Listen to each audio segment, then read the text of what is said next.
So, what's your safe space? And when and where do you feel safest to address any type of issues you may have when it comes to your mental health? Do you feel safe? First of all, I just want to say, I said this on the other podcast, Mm-hmm. that if we talk about reparations a lot, He's going there. Katema, shut up. We talk about reparations a lot, right? And Okay, Umar. Speaking of safe space. all these different government entities talk we going about there. talk about reparations, and I'm like, all right, cool. If you want like real reparations, how about this? Free mental health for Black people Mhm. in perpetuity. Like that's it, right? Because I 100% agree with that You quote. might want to specify what perpetuity means. You know, people don't. Forever. Right. Okay. Forever. All right. Forever. Come on, guys. Thank you for that. Google, everybody. I did not know. Google me, baby. I was just gonna go with Google, it. Google's There your you go. friend, bro. But in terms of safe space, my safe space as an only child really has always been my own mind. Like I just write out my thoughts, whether it be journaling. I say out my thoughts, whether that be voice notes. Like I told you before, like I didn't have a therapist, and I went back and forth about trying to get one. And it's because as an only child, I have had to be my own therapist. Mm. I've had to be my own therapist. I have to find my own triggers, like deal with my own traumas, and try to self-soothe. And I think I've been fairly successful at it, to be honest. And that's why I haven't felt like that need for an outside opinion as yet. But the safe space has always been like here. Like, you know, I don't know if this is a real quote or not, but I've heard before that you can build a church anywhere, right? You can worship, essentially you can worship anywhere, right? It's not, you don't have to go to an actual church, Malcolm X Boulevard or something like that, to go worship God. You can worship God anywhere. You can build a church anywhere. So that's kind of how I've thought about safe spaces. I don't know about y'all. How y'all feel about that? I mean, kind of feel like I'm co-signing everything you just said again. By the way, journaling, a very underrated, I would say, action that you can take to really kind of clear your mind in many different ways, actually. I was quite surprised. But for me, it's always been rooted in two things, prayer and then time alone, and they kind of go together, I guess. So like every morning I say a prayer, whether if it's 5 minutes or sometimes 30 minutes, but like sometimes my prayer will then bleed into like visualizations of not just spiritual things, but more so of like, what are the things I got to get done today? What are the things I got to get done this week? I can actually see myself doing it, right? And that kind of helps me hone in and stay focused. And then nighttime, I was going to say this as a joke, but I won't. Nighttime's when I come alive. So, you know, when everyone's asleep and it's just myself, whether it's learning or we're not going to do that. But, you know, it's just like that quiet time where, you know, you can kind of put two and two together. And, you know, sometimes I'm just catching up with music, sometimes watching YouTube videos or masterclass or podcasts or audiobooks, but that's just my time, right? Like uninterrupted, my time. And in a way, that almost resets me every day to be able to do what I do on a daily basis. So that's critical to me. I don't even care if it's only an hour and it could be 2:00 in the morning. I'm going to take that hour. Because if I don't, I'll be a different person in the morning time. What kind of person? We're not going to do that.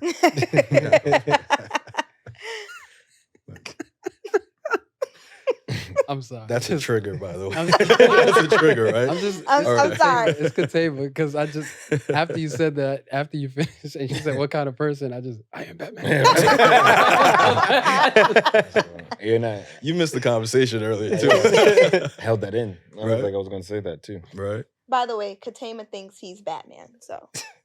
I've never seen me and Batman in the same room together, so might be. Anywho. Wow. The idea of safe spaces, I don't know. It's always been interesting concept for me because it kind of feels like I'm starting to understand it is not a luxury.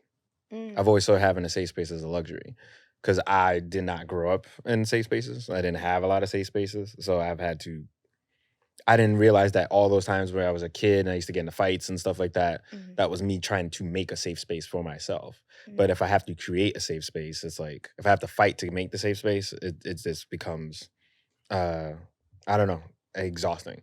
But now that I have like my own apartment, that's definitely like becoming my safe space. And then like before that, my car was my safe space. So it was just a lot of just I don't have to worry about other factors. I could just sit in my car. I would sit in my car for hours and just like not talk or communicate or something like that. But the idea of having a safe space, I don't know, it just felt weird to like I don't know, it feels I don't want to say unmanly or something, but it just like sometimes when you are asking for things that are just human as a man, it often gets put as like, oh, you're soft. So, oh, you're a simp or something like that. Like, nah, I think every person should have a safe space. And like, I didn't grow up in a church. So like idea of praying was not a thing for me. I have ADHD. So the idea of journaling, I'll journal for like 3 seconds and that's it. I don't have the wherewithal to do that. So it was just, it seemed like a very foreign concept to me because I've just never had it. Right. So, Wait, you and I've were always, diagnosed with ADHD? yeah, I went to the psychiatrist a couple weeks ago. Wow. That and a whole you bunch just of found stuff. out. Recently. Yeah. Just I found mean, out. anyone talks to me for Yeah, 10 minutes, yeah, my nigga, yeah, like, you know. It just dropped. Come on, son. This ADHD just dropped. Nigga, you've known me for a while. You know, something ain't right. His attention span is short. So yeah, diagnosed me with that and a whole bunch of other stuff. But We can talk about that after. All right. I mean, it might come up. Yeah. But yeah, just the idea of a safe space is just it's a I don't want to say it's a new concept. It's just a concept that I'm learning to be comfortable needing and not feeling less manly because I need it, if that makes sense. Do you have a safe space? That's just, like my Yes, apartment. okay, yeah. My apartment is definitely becoming. I mean, you know, worry about paying rent from time to time, but my car for the longest time is just like, and then open mics like poetry slams, anywhere there's like the creative process. I feel like that's for some people it's just a place where people are performing, but for me it's very obvious that like these things are conduits to save some people's life, and it sounds very exaggerated, but it is like a lot of people need these outlets. So things like that would be my safe spaces. But I didn't know that that's what it was. It just was, oh, I'm very calm here, I'm not tense, I'm not ready to, you know, defend myself. Okay. So when we talk about safe spaces, I think of like two different thoughts, right? So a safe space as far as people, so a person to confide in where you can just let your hair down, or a place where you feel completely just at peace, right? And so I think I'm working on one, but I have the other, and I feel like both are essential, right? And so you need that person there or somebody there that you can just let everything out to. So I talked about it before, therapy. If you do not, if you have not been in therapy, I recommend it. I recommend I'm an advocate for therapy. I had friends that were telling me about it, like, yo, you should go to therapy, you should go to therapy. And I'm like, yeah, nah, I'm good. And I ended up going into therapy, and yo, it made a world of difference. Right. How long you been doing it? A year. Yeah, a year. Nice. I'm in between therapists right now. So I'm working on getting back to another one. But so what did it? I was not gonna do it. I was not gonna go into therapy. My dad passed away. And things just started. Condolences. Yeah, thank you. Thank you. Yeah. Yeah, man. So things just started spiraling mentally, and I'm like, okay, I gotta figure this out. Then I'm at work and I have a customer threaten to shoot me. Wow. And mind you, that is the day after what would have been my parents' anniversary. Wow. And so I'm sitting at work. I'm like, yeah, I'm not doing this. I'm not. And so, I was like, yeah, I got to talk to somebody, because if I don't talk to somebody, they about to get it. My boss is about to get it. Everybody about to. And that's what I meant earlier when I said, if you don't take control of your emotions will take control of you. And so I was like, let me seek out therapy. and I got a therapist. The first dude that I had was just absolutely horrible. I mean, Mm. I was like, yeah, this is why I don't do therapy. What made Like, him? What made him bad? I so was thinking the same question. so this is the thing. They do this whole like intake, you know. Mm-mm. Yeah, so they did a whole intake and I expressed my issues.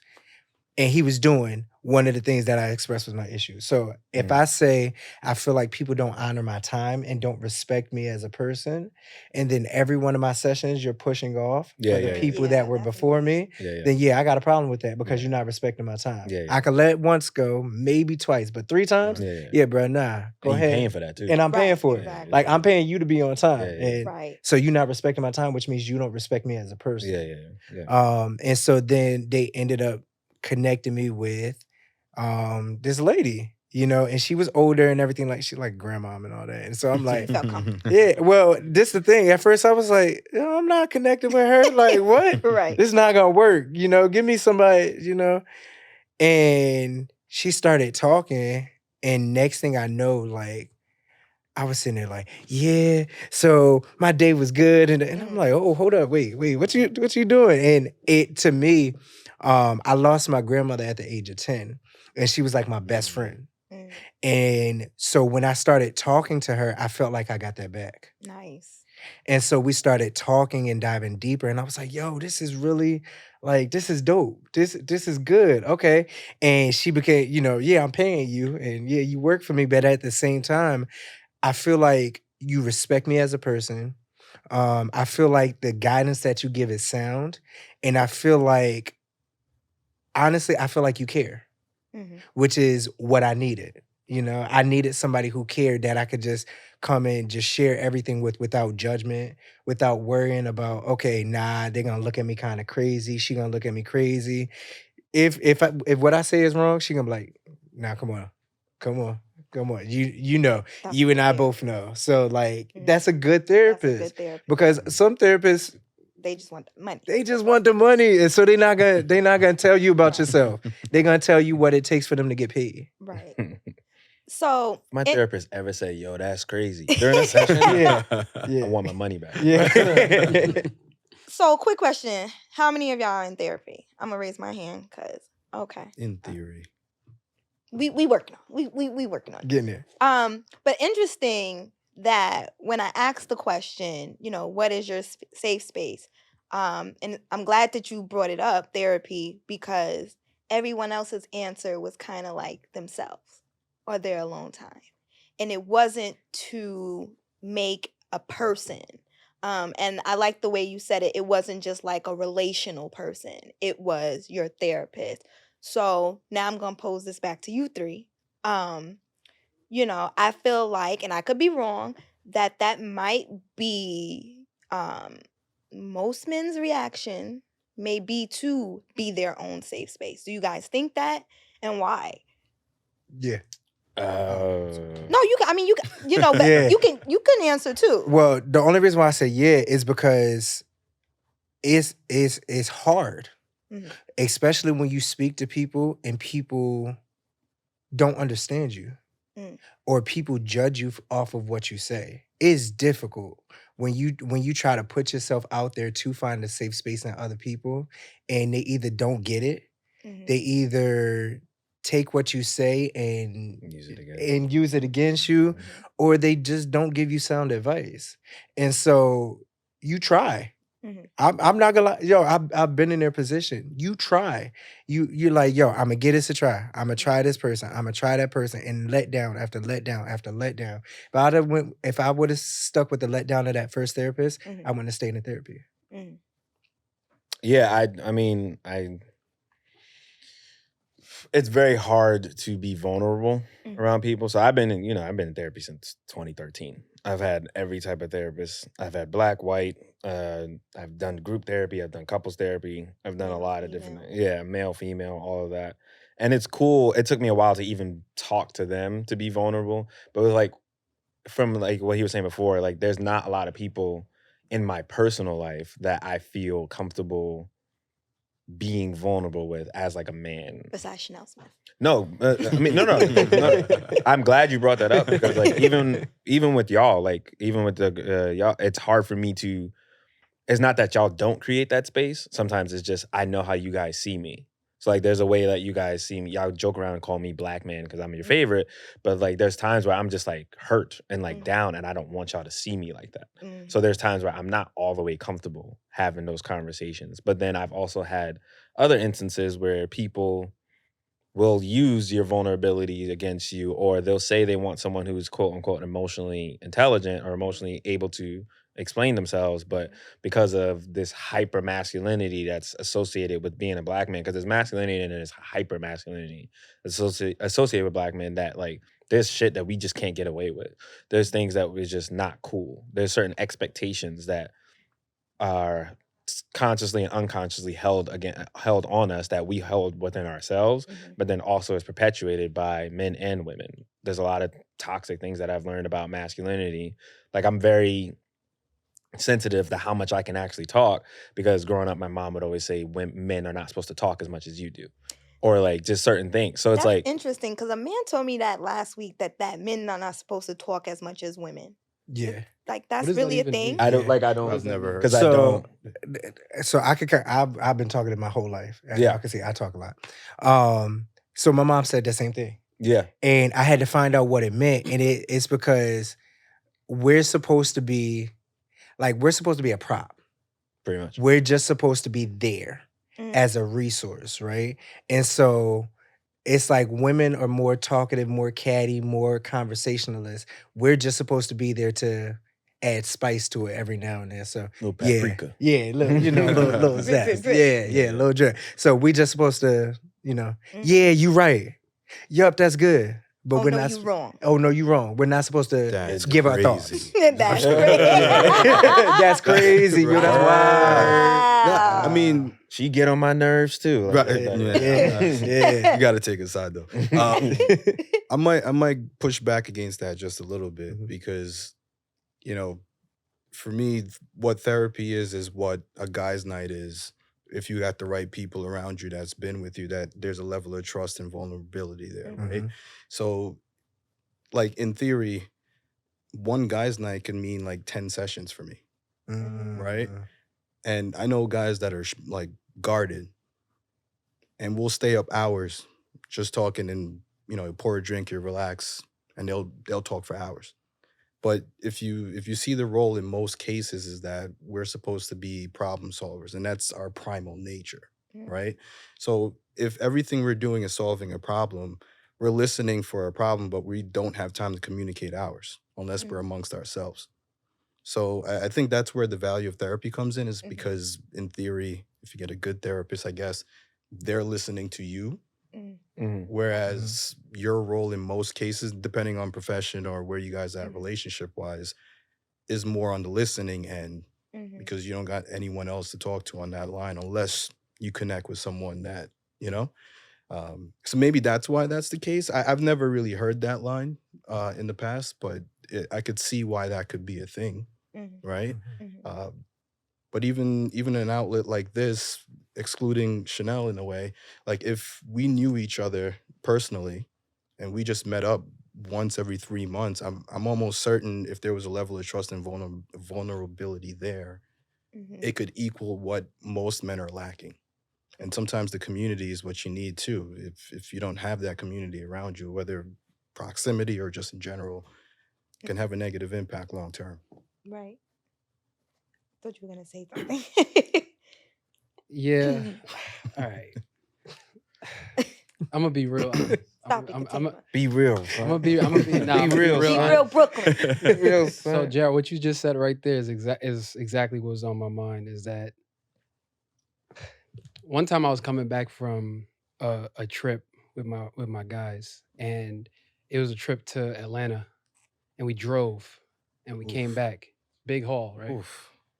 And that trip was 7 hours, and after that trip, I was more sure than ever that I never needed to talk to a therapist, because what was said in that car will never leave my lips ever.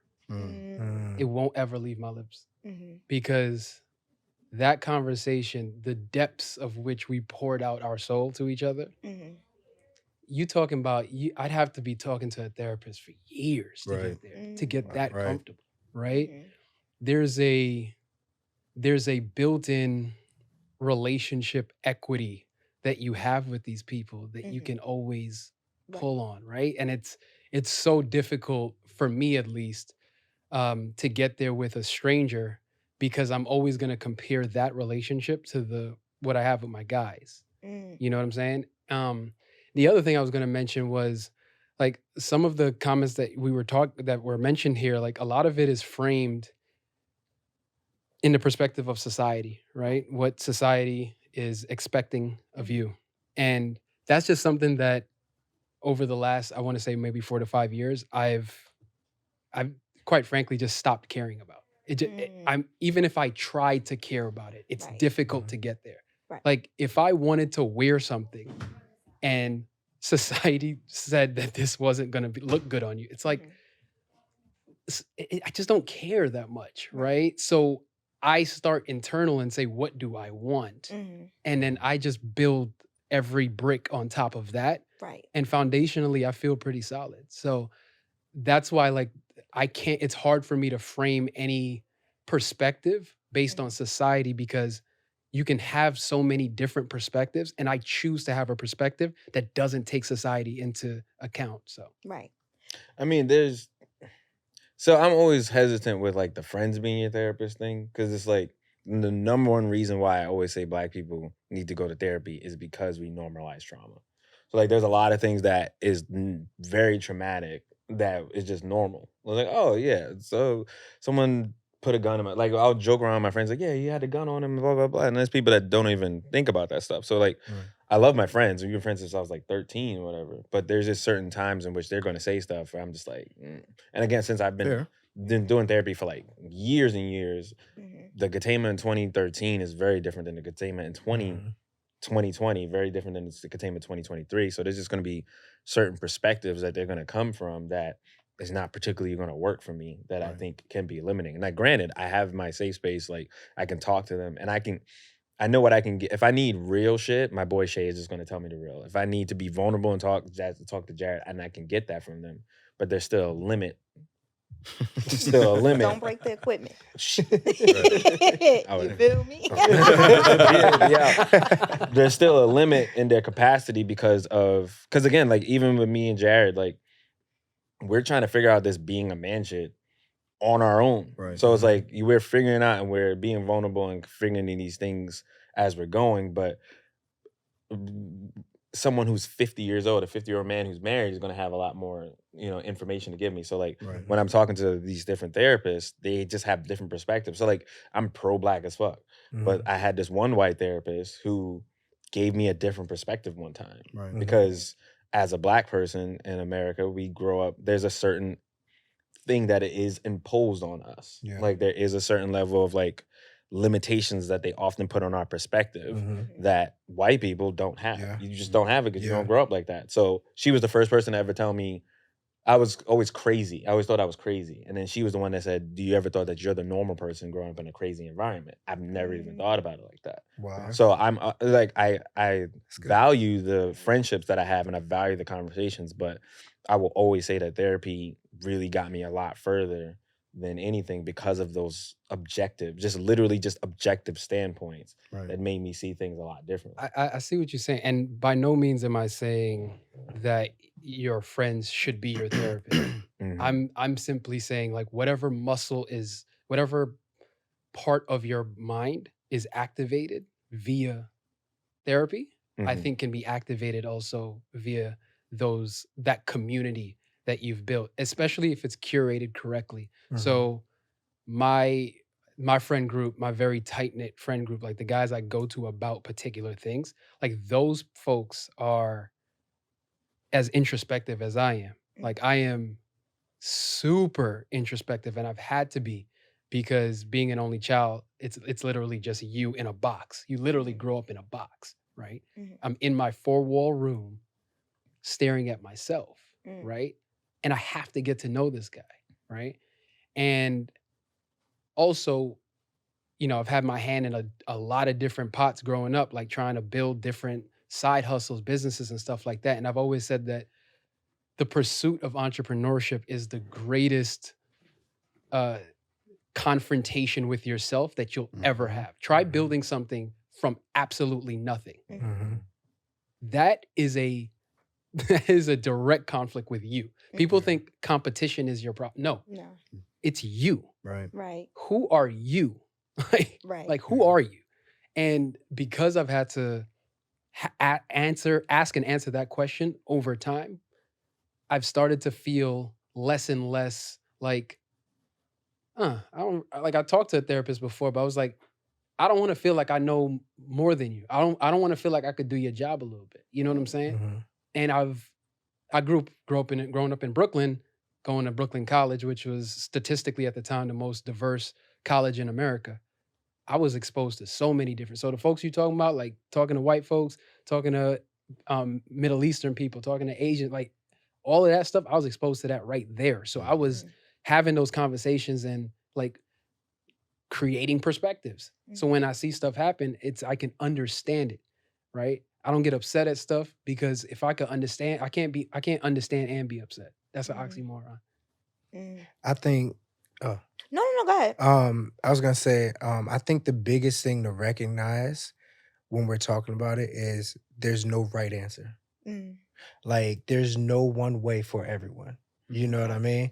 And I think that's, to me, it's the difficult part, but it's also the beauty in it because it encourages you to understand yourself more. What do I need?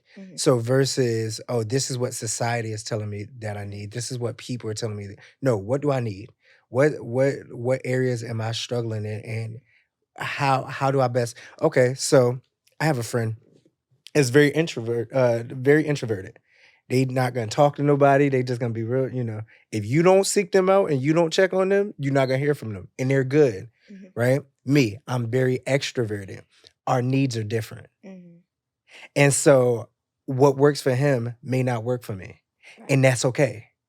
And I think it's the same thing with the safe space. My safe space or my definition of safe space may not be your definition, but pursue something.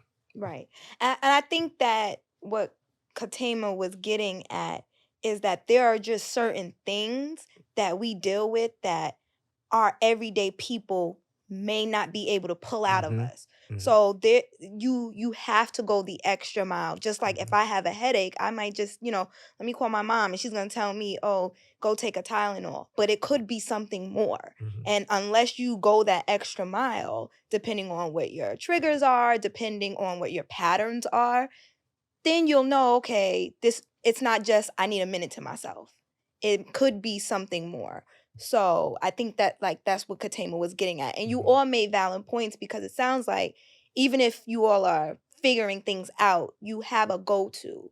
It doesn't sound like to me that everybody's just like out here, like whatever, I'm good.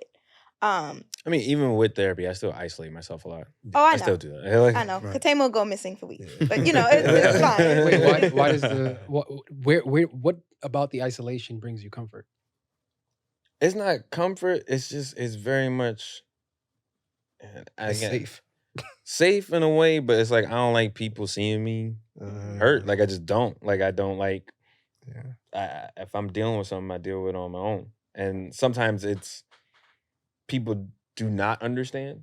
Sometimes, so like if I tell people I have really bad social anxiety, they'll see me going about and talking, and it doesn't make sense to them because they'll see Katema and be like, "Nah, Katema jokes and blah blah blah." Like you have no idea what's going on inside. I can see that though. Yeah, so it's like internally I'm like burning, like going, and I don't drink, so I don't have that extra, that liquid courage. So there's a lot of times where I'm dealing with things that it's just you're not gonna get it. Like you're not gonna get it unless you're in this environment that I'm doing or something like that. And I don't want to sit there and explain it to you. Right. And me explaining it to you requires a level of vulnerability that I'm not comfortable showing you.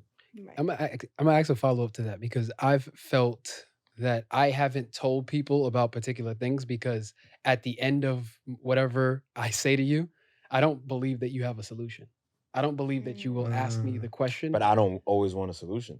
Okay. Me, because like whatever solution you gonna tell me, 9 times I already thought of it. Like I'm very used to dealing with stuff on myself on my own anyway. So I already Gotcha. thought of 20 different solutions. By the way, that's part of the reason why I don't do therapy as well, because I believe that the therapist is trying to pull out an answer that's already inside of you. So I Well, feel that's like their job. right, and Right. I Right. feel like I can do a little bit of the excavation myself, where I'm like, no, I know the answer to this. I just need to break down this because I But think there's a of party that needs to be unlocked in order for Right. you. That's Mhm. subconscious. Yeah. and I'm saying I get that, and by all means, if it works for you, it works for you. And I'm not even saying therapy is bad or that I won't ever do therapy. I think the way I think about problems though is, and granted, it's because of the work I do. Like I can think of it as a math problem, and I can start at the feeling and kind of like build this sort of archetype of like a timeline of like, okay, this happened, this happened, this happened, this happened, and then all of a sudden I've worked back to this like exact point To the root. to exactly what that root is. Right. And now I've like, oh, okay,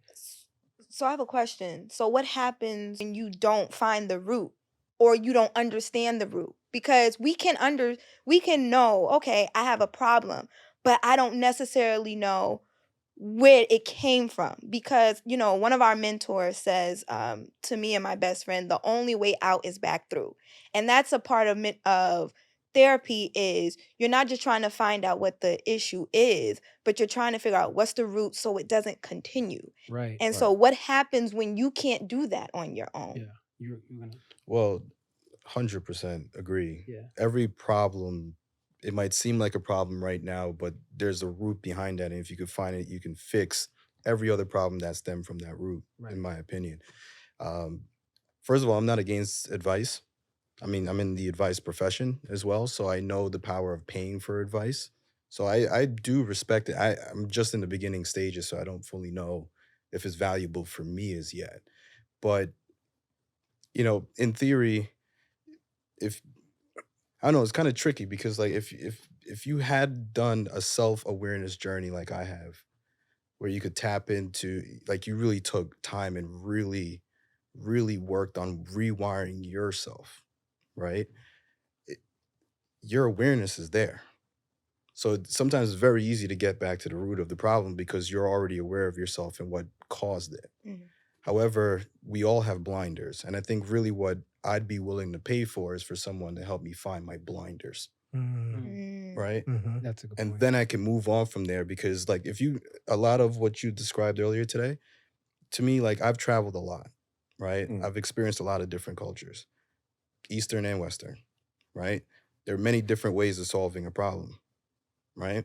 So the more exposure you get is the more diverse and flexible you can be in certain situations. However, I still have blinders, Mhm. Yeah, and that's what I'm willing to pay for. Mm. So my closest friends, I mean, they're like family to me.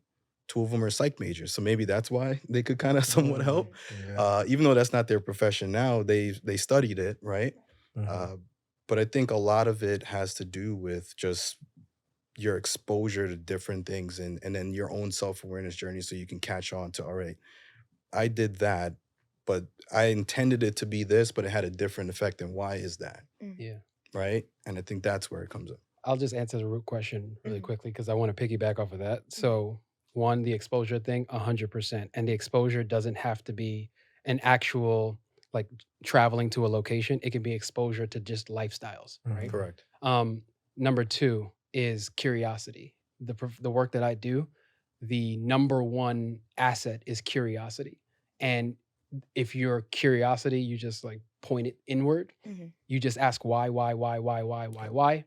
you'll eventually hit the root. But to your point about what happens if you can't get there, the last and most important thing, in my opinion, is patience.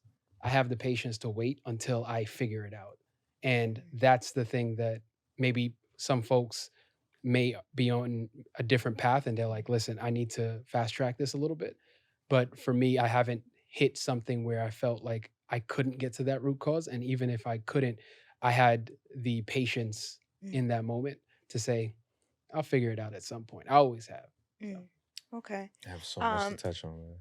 Well, you're gonna have to wait till part 2. You're gonna have to wait till part 2. So much to what? So Crazy.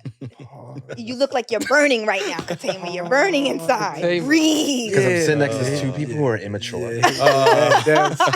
I don't play the pause game. Oh, okay, well, pause. Pause. All I said was, But He said it without saying it. 2 things that I I want to hate say. One, and this might be a little biased, but I did want to say, Katama, thank you though, because we have been best friends for a long time.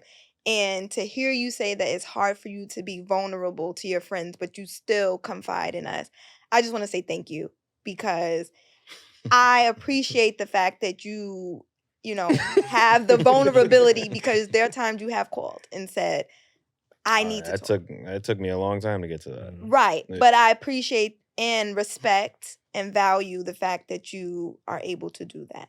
And I appreciate the safe space that you provide that makes me do it. this is Best beautiful. friends forever. Right?